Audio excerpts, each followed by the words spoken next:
out of Stephen Curry in Game 4 as we welcome you back inside our NBA TV studios. Smitty, your thoughts when you look ahead to Game 5. Can we expect to see that again? What are you looking forward to? Well, I think we can, because Steph, we know, is that good. And obviously playing at home, the crowd will be behind him. He'll feel more comfortable. A few keys for me, Steph, is when you look at last game, the Warriors was a plus 13 in rebounding. And the reason why I think that's glaring is they went small ball a lot. They started the second half and they went with Otto Porter instead of Kevon Looney. And then overall, even when they try to go big with Kevon Looney and Draymond Green, the Celtics is really overmatched those guys with size, with girth, with weight, even from the point guard all the way up to the center spot. So they can't have that happen. And then also stats I'm looking at is Jason Tatum. In the second half in this finals, he's averaging 8.3 points, Steph. He's shooting 26.5 from the field and 21 from the three. He has to play better in the second half of games. All right, now all that being said, Smitty, do you have a prediction for Game 5? Well, I think the Warriors. I think the Warriors come out and win Game 5. They'll be at home. I think they'll be jacked up, and I think guys make shots. I think Jordan Poole is comfortable now in this series. He's getting better and better. It's going to come down to if the Warriors don't have these crazy unforced turnovers where they don't give up easy buckets, they'll definitely win that game. But if you're the Boston Celtics, use your size, drive the basketball. They're not getting to the free throw line enough in using their size. Only 14 for 19 for the Celtics. They got to be more than +4 against the Golden State Warriors to win a game.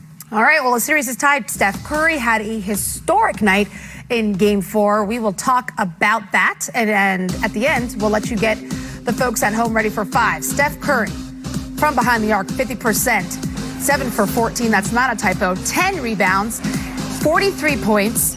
He was terrific, and his teammates understood why he's so valuable. Let's listen to Draymond and the others. He wasn't letting us lose. That's just what it boils down to. Came out and showed why he's one of the best players to ever play this game. Why, you know, this organization has been able to ride him to so much success. You put a lot of finals games next to him. Where would you kind of put this in his finals performance resume? Yeah, I think probably number 1. I mean, this was nearly a must-win game, and to go out there and shoot as efficiently as he did, and grab 10 rebounds. The heart on that man is incredible. We just had to let everybody know that we were here, whether that's their crowd, their team, our team, whoever wants to see that energy and that fire. We feed off of that. You can want it so bad, you kind of get in your own way a little bit, and everybody feels a little bit of pressure, and it can go the opposite way. I wanted to try to leverage that, in a positive direction for us. I don't rank my performances, though. Just win the game. Taking a look at his shot chart, Smitty, there's a lot of green. It is, and efficient, 14 for 26, and you said it best, 50% on 7 for 14, but we don't get a chance to see on this shot chart. Maybe we can add that as how close are the defenders were to Steph Curry, and we'll get a chance to watch it right here. They're doing a great job. Give the Boston Celtics. They had some lapses, but right here, staying connected, that's a nice pick. Al Horford needed to be up. That's a beautiful pick by Andrew Wiggins. On this play right here, you see he's playing a little coy. Look at Williams, Robert Williams. You got to come up. That little split second, but give Derek White a lot of credit. He was all over that shot. He still knocked it down. Then off the dribble, this is where he got much better. Great pass out.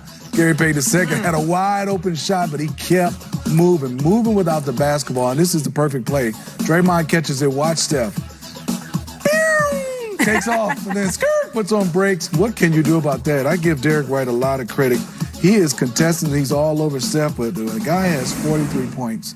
But I think you said it best.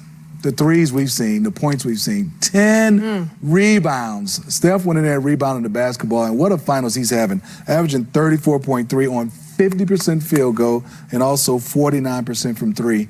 But he doesn't get a lot of open shots. These are contested, some of them questionable fouls, and he's knocking them down. And he's playing strong, and he's playing through contact. He is willing the Golden State Warriors to each victory right now. It is so impressive, especially in a series where the rebounding margin has really dictated the result of the game. You have your scorer getting 10 boards.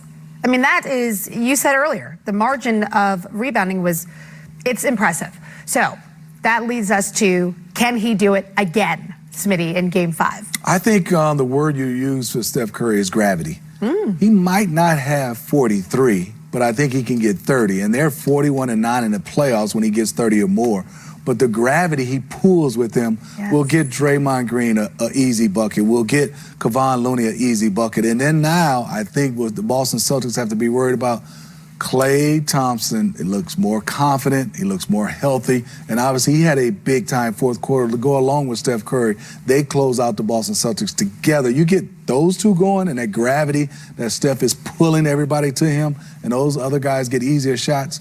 And let's not forget, Wiggins has had a very nice series. 17 points and 16 rebounds. He's played well. That was a career high for Wiggins for rebounding, not just in the finals or in the playoffs. Regular season included, 16 rebounds, showing up when it's the most important. Boston and Celtics, he guarding Jason Tatum. Correct. Doing a great job. Right? A lot required, and they're figuring it out. The Boston Celtics have been known for their defense ever since the turn of the calendar. They've turned it on, highly ranked. It's hard to play against them, but they struggled in this game. Let's hear from the Celtics themselves. We just kind of got a little stagnant. Everybody just kind of standing around looking at whoever had the ball and trying. No player movement, no ball movement.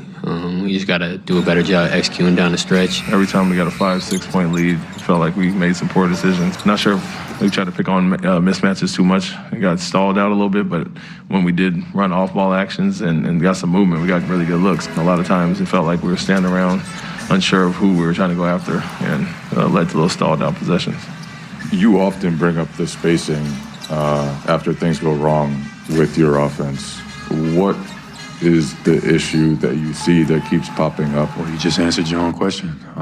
Spacing, when things go wrong, that tends to be, offensively, some of the things that we don't do well. We don't get space. We kind of don't take our time, and we kind of get a little bit sped up.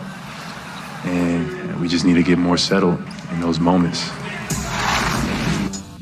No luck in the clutch. This is from Game 4. Remember, clutch time is the last 5 minutes of the game when the score is within 5 points.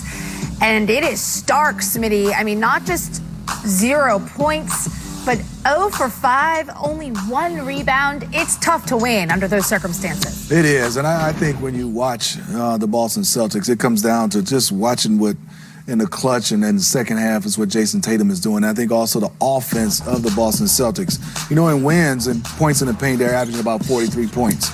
In losses, they're averaging about 28 points. That's a difference of 15 points. I think for them, they settle too much with jump shots. I think they got to find a way to find a mismatch, and obviously there's been a lot of mismatch. When you have Jordan Poole and also Steph Curry on the floor, you're going to try to go at them defensively, but sometimes there's Grant Williams is guarded by Steph Curry, and he's just hanging out in the corner. Advantage Steph. Some kind of way, you got to make him pay. You got to go post up or go, definitely if you're Grant Williams. Even from the corner, I know it's a long run, it's work. You got to go try to get the offensive rebound, make Steph have to box you out. Right. It's about 9 or 10 possessions, and especially in the clutch when Steph is on Grant Williams or a bigger person, they have to make him pay. Very interesting. I cannot wait to see what happens. I mean, we've seen several adjustments being made by both coaches. It is truly a chess game in the NBA.